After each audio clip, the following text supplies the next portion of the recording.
আমার যে সমস্ত আপুরা এবার এসএসসি পরীক্ষা উত্তীর্ণ হইতে পারেন নাই, আপনাদের জন্য অত্যন্ত একটা দুঃখবর আছে। বলে কি?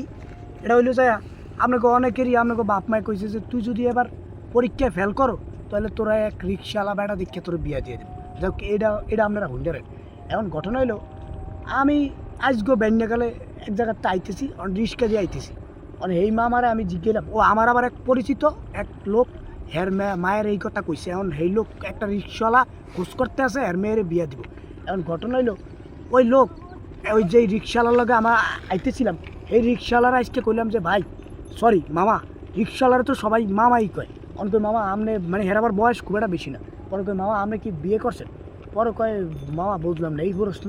পরে আমি কি না মামা, আমার এক পরিচিত একটা মেয়ে আছে, মানে হের বাপে হের বিয়ে দিবে একটা রিক্সাওয়ালা ছেলে খুঁজে।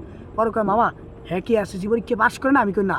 কয় মামা তাহলে তো আমি বিয়ে করব না, কারণ আমি অলরেডি বিয়ে করছি, আর আল্লাহ দিলে আপনাকে মা আমি ইন্টার পাস।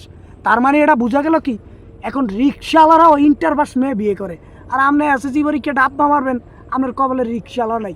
এই জন্য কই ভালো করে একটু পড়াশোনা করেন, আর আমার মতন লোকের লগে প্রেম প্রীতি আলাপ করিলেন না। হেলে দেওয়া যায় যারা একটু আমার মতো বেশি রোমান্টিক, এরা আপনার 24 ঘন্টার ভিতরে 22 ঘন্টায় ফোনে কথা কইতে চাইব, পড়ালেখা করেন না, টাইম পাবেন না।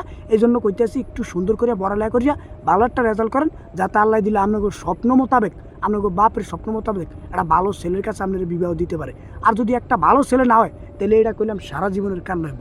আমি কিন্তু জনদরদি মানুষ, আমি আপনাকে ভালো চাই, অতএব আমার কথাটা মাইন্যা চলার চেষ্টা করবেন।